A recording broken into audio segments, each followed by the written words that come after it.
Your lecturer is Dr. Bob Brier. Dr. Brier, recognized as one of the world's foremost experts on mummies and Egyptology, is a senior research fellow at LIU Post. He earned his PhD in philosophy from the University of North Carolina at Chapel Hill. Dr. Brier is the author of several books on Egyptian history. In 1994, he became the first person in 2,000 years to mummify a human cadaver in the ancient Egyptian style. This research was the subject of a National Geographic television special, Mr. Mummy. Dr. Brier was also the host of TLC series The Great Egyptians.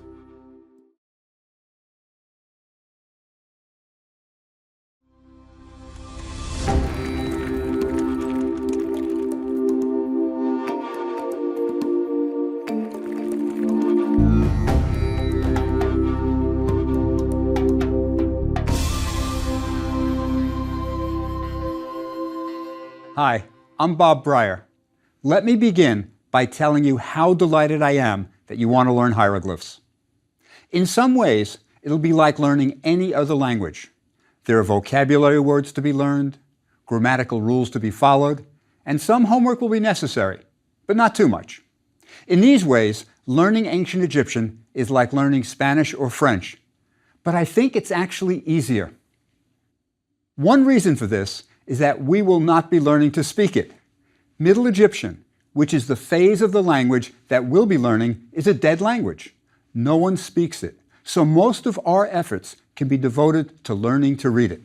There will be no Bonjour, je suis Bob Brier, or Me llamo Bob Brier. We don't have to divide the lesson into reading and conversation. You're not going to encounter any talking mummies. That will save a lot of time. Something else that makes learning hieroglyphs relatively easy is that we don't conjugate verbs. No je suis, tu es, il est. Again, this saves lots of time and memory space in the brain. Unlike Romance languages, we don't have to remember which nouns are masculine and which are feminine. We won't have to worry if boat is masculine or feminine, or what gender pen is. The reason is that almost every feminine noun ends in a T sound. If it has a T at the end, it's feminine. If not, it's masculine. So there are a lot of features built into the language that make it learner-friendly. We only have 24 lectures together, but I think we'll be able to make considerable progress. By the end of the course, you will pretty much understand how the language works, be able to translate some rather complex sentences from real texts, and when you go to museums that have Egyptian collections, you will have a much, much better understanding of what you're looking at. Hieroglyphs will be our doorway into the culture. Let me point out that I've been saying hieroglyphs, not hieroglyphics. The carvings and drawings of birds, feet, gods, and boats that we'll be studying are hieroglyphs, not hieroglyphics. Hieroglyphic is the adjectival form of the word. Indeed, we will learn a hieroglyphic script, but the symbols that make up that script are hieroglyphs. Okay? So I don't want to hear anyone saying hieroglyphics anymore. The word hieroglyph comes from the Greek. When Alexander the Great entered Egypt around 332 BC, they saw the carvings on temple walls and called them sacred carvings. Hero for sacred or priestly, and glyph for carving. We won't be doing any carving in this course, but we will be learning to write the hieroglyphs on paper. I think you will find this especially enjoyable. There's something calming and rewarding about writing hieroglyphs. It's an end in itself. I will show you how to draw many hieroglyphs step by step. Even if you have bad handwriting, you can learn to write reasonable hieroglyphs. I have a poor handwriting in any script. I'm old enough that when I was a kid, it was considered wrong to be left-handed, and we were forced to become righties. In kindergarten, I wrote with my left hand, then was switched in the first grade, and I never had a decent handwriting in any script. When I learned Greek, I had poor Greek handwriting, and it was the same with hieroglyphs. Later, when I was teaching hieroglyphs and writing on the blackboard, my poor students wound up copying my terrible handwriting. When they would go on to graduate school, my colleagues would see their handwriting and say, "Oh, you're Bob Breyer's student." This was not a compliment. Then something happened. Many years ago, an old friend, the Egyptologist Jeffrey Martin, was staying with me in New York, and he sat in on one of my classes. I was going over a homework assignment, and Jeffrey, dear soul that he is, was appalled by my handwriting. He walked up to the board, took the chalk from my hand, and said, "Bob, this will not do," and proceeded to show the students how to properly draw the hieroglyphs. Jeffrey and I are very close, so this was just fine with me, and my students thought it was hilarious. He convinced me I had to change. Fortunately for me, at this time, my secretary, Sheila Martinez, was an artist who had been to Egypt with my students and had a beautiful hieroglyphic handwriting. She began teaching me how to change mine. It took an hour a day for quite a while, but today it's decent. Not wonderful, but my students are not singled out for their poor handwriting anymore. If I could change my hieroglyphic hand at the age of 40, I am sure you will be able to draw excellent hieroglyphs and take pride in your achievement. In the next lecture, I'll show you how to draw the primary hieroglyphs. And in our exercise book are step-by-step instructions for each one. Drawing the hieroglyphs will be a significant aspect of this course, and I think you're going to have a lot of fun with it. Each lecture, I will introduce new vocabulary words, which is the most important part of learning the language. If you know your nouns and verbs, you will usually be able to make sense of a sentence. So vocabulary is very important. Again, our exercise book has a small dictionary of the words we'll need, but I suggest you make your own handwritten dictionary. This will give you extra practice in writing and will also help you remember the words. We'll talk about your dictionary a bit later in the course, so don't worry about it right now. Often, you will see printed hieroglyphs on the screen. I used a program called JSesh, capital J, capital S, E-S-H, to produce these hieroglyphs. Sesh is the ancient Egyptian word for scribe. I'm not sure what the J means. It may stand for the computer language Java. JSesh is a program created by Egyptologists, and it's free online. So if you want to write your hieroglyphic notes to your friends, or on your computer, or print hieroglyphic birthday cards, download JSesh. Now, a word about books. As we go along, I will suggest some books that I think you might enjoy. The one I want to mention here is very highly recommended. It's Sir Alan Gardner's Egyptian Grammar. It's big and imposing, but don't be deterred. It's wonderful and you'll love it. It's a book that most of us learned our hieroglyphs from, and it's still a standard. It has many exceptionally useful features. First, it contains a rather complete dictionary, so you can look up any words you don't know. Second, it lists all the hieroglyphs, explaining what they are, what sounds they represent. These are organized according to what they depict. So all the birds are together, all the people hieroglyphs are together. Then, Gardner tags each hieroglyph with a letter, according to the subject, and a number. So a particular bird hieroglyph is A1, and another is A2. A hieroglyph of a particular god might be C11, and so on. So, if you see a hieroglyph you don't know, you look it up in the sign list, get its number, and then go to a longer hieroglyph list, look up A22, and you get an explanation of what it is, how it's used, what its sound is. It's really great fun. JSesh uses Gardner's system of numbering hieroglyphs to call up the hieroglyphs. The Gardner book also provides sequential lessons that teach grammar and vocabulary. And at the end of each lesson are homework assignments, sentences to translate, not only from hieroglyphs to English, but also from English to hieroglyphs. Unfortunately, the answers are not in the back of the book. Sorry. This is the kind of book that you will love to thumb through just looking for new words and texts. In this course, I try to follow Gardner's lessons closely enough so that after you've completed all the lectures, you will have a good enough background to continue your studies in Gardner's book. I like the idea that Gardner's exercises use texts from real monuments. Most are not made up. I've had to change his examples a bit because we don't have all the vocabulary he assumes, but still, it's close enough that you'll feel at home in Gardner's book. So I strongly suggest you get a copy of Gardner's Egyptian Grammar, which you can find online or order through a local bookseller. Let me make a suggestion about how you should watch this course. No binge watching. For some courses, that's just fine. You become fascinated with the subject and just want to keep going. My hope is that you'll be fascinated with this course too, but it will be better for you to do just one lecture per day. That way, you can let the hieroglyphs sink in.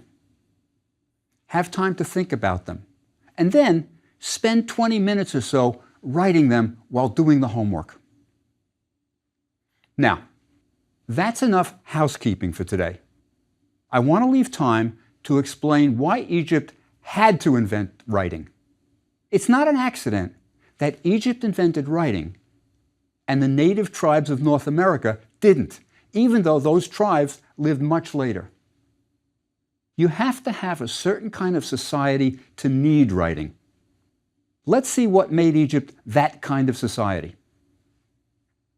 Egypt is the gift of the Nile. At least that's what Herodotus said around 450 BC when he visited Egypt. Herodotus was a Greek tourist who was blown away by Egypt's wonders, the pyramids, the temples, the mummies. They all astounded him. Herodotus traveled everywhere, and when he retired to write his History of the World, he devoted an entire book to Egypt. It's great reading, and I recommend it highly. You can get it in paperback, but the important thing for us is that he is the first to mention, in print, the importance of the Nile. I believe the Nile is one of the main reasons why Egypt had writing. Let's look at a map. Ancient Egypt was bordered on the east and west by desert, which isolated it from other countries. It was not easy to cross a desert in the ancient world. You had to dig wells, make preparations, and so on. The Egyptians were not desert dwellers. They feared the desert. Remember, they didn't have camels in ancient Egypt. Camels were introduced later, around Roman times.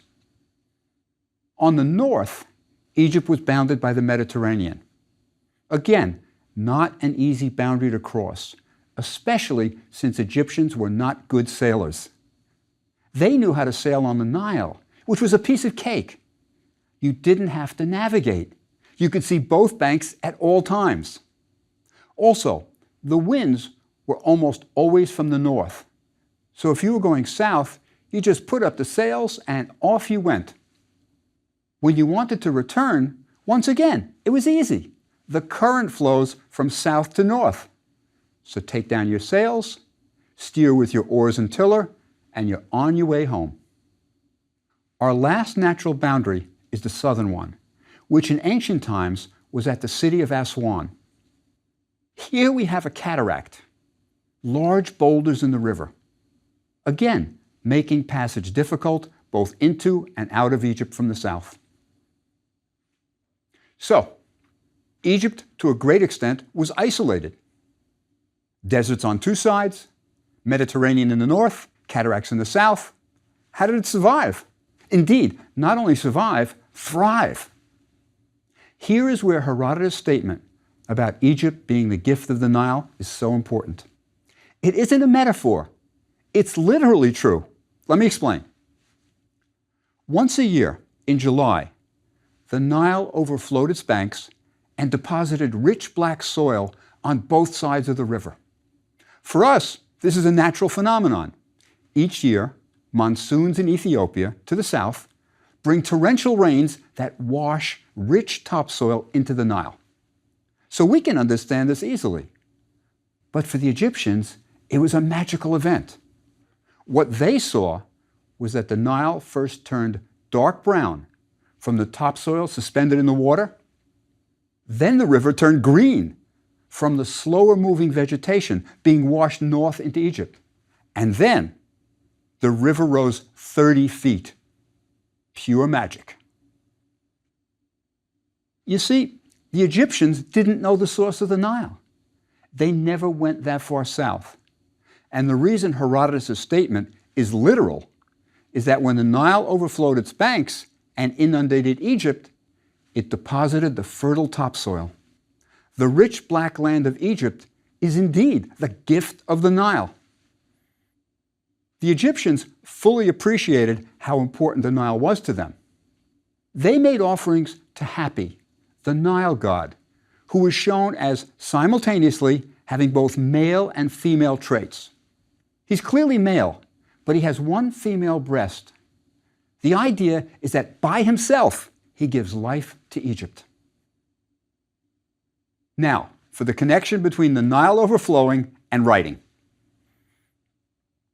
The annual inundation fertilized the land of Egypt every year. There was no soil depletion, no need for fertilizers, and Egypt could grow more food than it needed. When you have surpluses, you want to keep track of them, especially if you have a system of taxes. And boy, did Egypt have a system of taxes. And that's where writing comes in. You need writing to keep track of the taxes that were due and the taxes that were collected. But there's another reason why Egypt had to have writing. They had a pharaoh as ruler. To explain this, let's look at the world's oldest official document of an event, the Narmer palette. Let me first explain what a palette is and how they were used in ancient Egypt. Both men and women wore eye makeup. This makes sense in a desert country to reduce the glare from the sun, very much like football and baseball players today smear black paint under their eyes. Now, how did the ancient Egyptians make cosmetics? Pretty much the same way we do today. I'll tell you a funny story. Years ago, I was at a local fast food place called Pudgy's Chicken. In spite of its unfortunate name, it served chicken without skin, which is much more healthful for you. As I was waiting to pick up my order, I asked the kid behind the counter, "What happens to all the chicken skins?" He told me that every night a cosmetic company picked them up. That's how some cosmetics are made, with chicken fat as a base. It was the same in ancient Egypt. You took a little duck fat, there were no chickens in the old world, mixed in a bit of ground malachite, and presto, eye makeup. Palettes were used for grinding these cosmetics. So you took a nice piece of slate, carved it into a pleasing shape, and you had a surface on which to grind your makeup. Now, let's look at the Narmer palette. We are looking at what is traditionally believed to be the front side of the Narmer palette. You'll notice that it is very large and not a nice smooth surface. It's not really practical for grinding cosmetics. We think it was a ceremonial palette created to celebrate an historical event, and that event is the unification of Upper and Lower Egypt. Originally, Egypt was divided into two kingdoms, Upper and Lower. Upper is in the south, because when you went south against the current, you were going up the Nile. So Upper Egypt is below Lower Egypt. I know it's confusing, but you'll get used to it. Now, let's see what's happening on the palette. The first thing you notice is the large figure in the center. He's the king, and we know that because he's wearing the tall white crown of Upper Egypt. In his hand, he holds a mace, basically a rock on a stick, and he is about to smash his captive, whom he holds by the hair. I can tell you the king's name. It's Narmer, perhaps the very first king of unified Egypt. You'll see how I know that in a minute. Above the captive is a falcon holding the head of another captive by a nose ring. The falcon is the symbol of the pharaoh. The 6 papyrus plants that come out of the stylized body of the captive may be hieroglyphs for 6,000. Each plant is 1,000 in hieroglyphs. So Narmer may have taken 6,000 enemy and defeated them.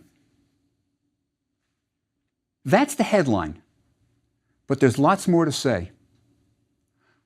Look at what Narmer is wearing. A kilt.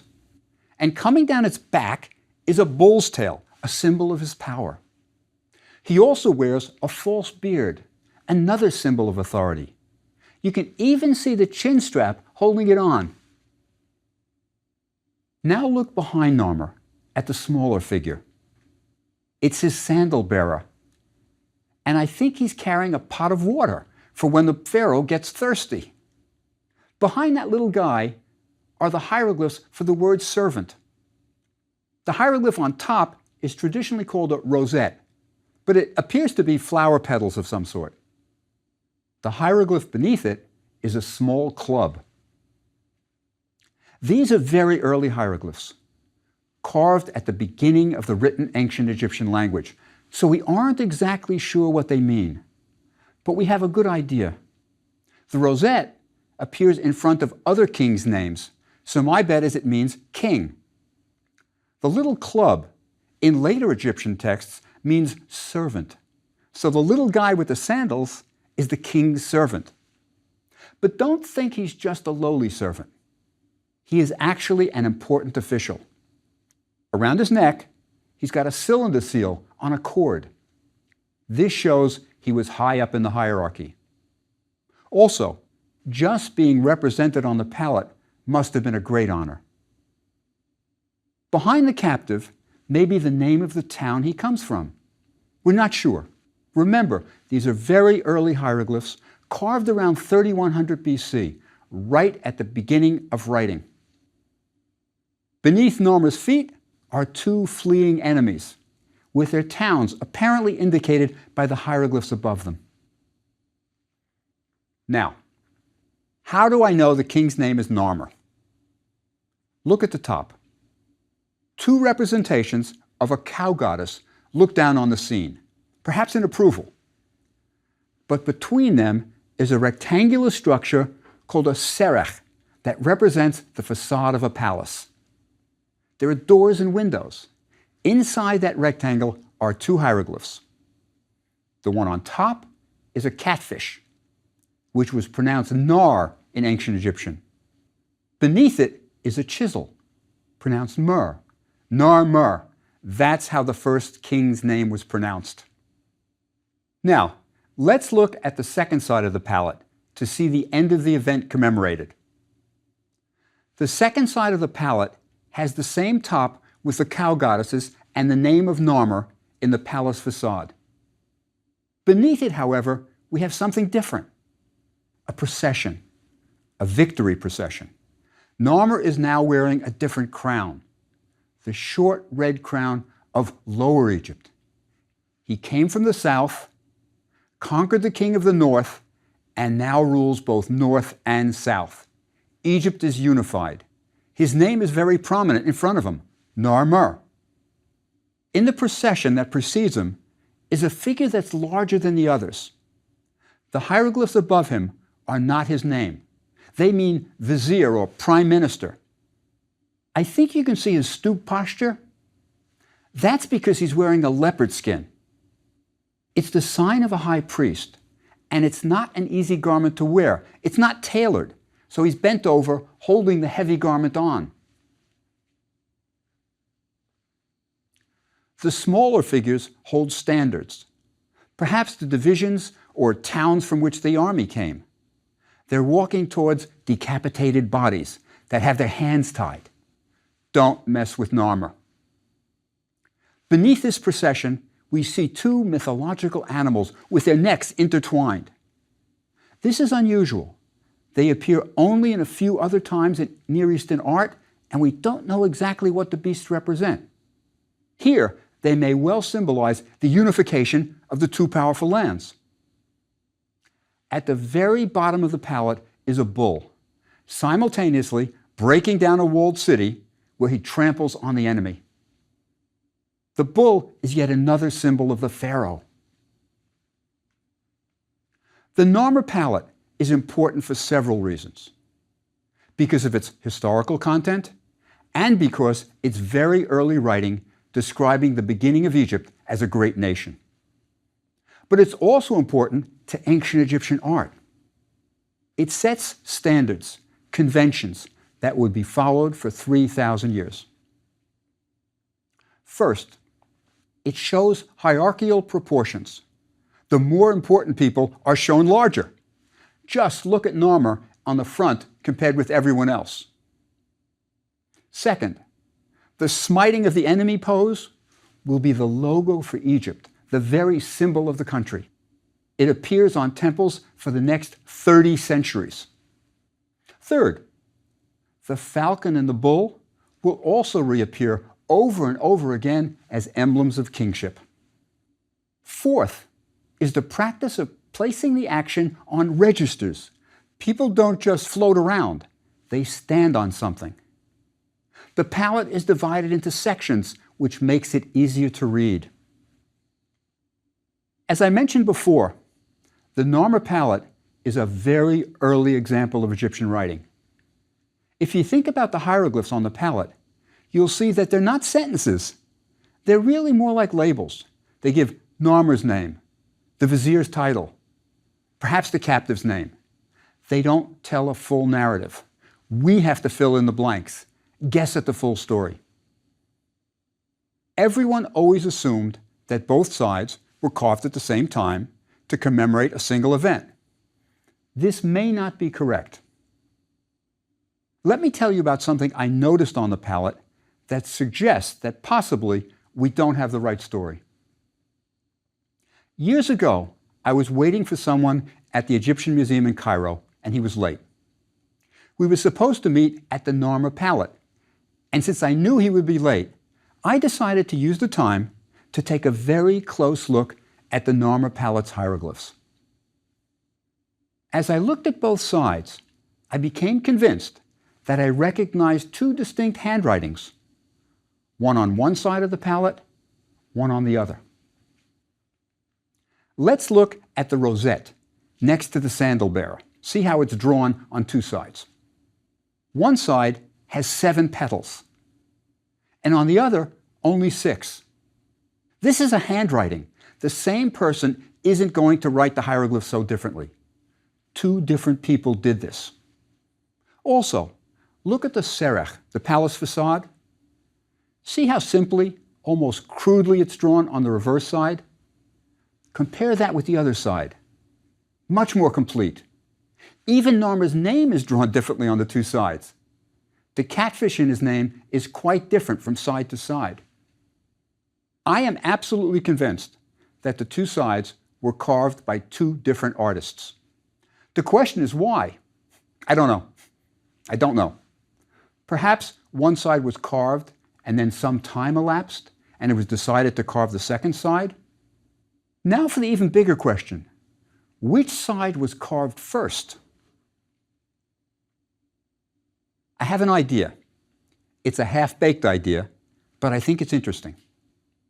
My guess is that the side with the intertwined mythological beasts was carved first. After all, it's a palette, and where the necks intertwine is the only suitable place for grinding cosmetics. Sometime later, the second side was carved. So that would mean that what we've been calling the front is the reverse. We may be telling the story backwards. I'm far from sure about this, but what is clear is that if you know a bit about hieroglyphs, you will look more closely at them and see things that others miss. Anyway, the Narmer palette definitely shows us just how important the king is in Egyptian civilization. This also led to the development of writing. In Egypt, the pharaoh was viewed as a god. He had absolute power, owned all the land, and didn't have to worry about committees approving his decisions. With such centralized power, the pharaoh was capable of marshaling all the manpower of Egypt for his purposes. If you have a great king, you can do amazing things, like building pyramids. Also, you can organize the farmers so that just before the inundation comes, you need a calendar for this, they begin digging irrigation canals so that more land is irrigated and more crops can be grown. Then you can collect even more taxes. And this requires writing more than ever. And this surplus leads to yet another reason why Egypt had to have writing. If you grow more crops than you need, you can support a large class of people who don't contribute to the economy, and you can serve in an army.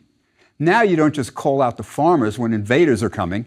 You have a trained army, equipped, that can easily defeat them. Wait, even better. You can march out with your professional army and invade other countries, like Palestine, Syria, Turkey. Then you beat them up, take home everything that isn't nailed down, and tell them that if they don't send an annual tribute, you'll be back. Now, the army is not a drain on the economy, it contributes to it. Egypt had the first professional standing army in history. They loved war. It was good business. But they had to keep track of the thousands of soldiers in different divisions. So once again, they needed writing. The idea is that Egypt was the world's first great bureaucracy. It had surpluses that had to be recorded, taxes to be collected, armies to keep track of, and all this required writing. We've looked at the first historic document in the world, the Narmer Palette. Not only is it an introduction to hieroglyphs, but it's a statement about the role of the king and how important he was. We also saw how Narmer wrote his name. Next time, we will learn how to read and write our own names in hieroglyphs. For now, though, I want to leave you with your first hieroglyphic assignment. I don't want you to do any research. Just look at the following hieroglyphic sentence and see what you think it says. I know you don't know much about hieroglyphs yet. All we've seen are the few early hieroglyphs on the Narmer Palette. Pretend you're a medieval scholar trying to decipher a language that has been lost for more than 1,000 years. See what you come up with. I'll see you next time.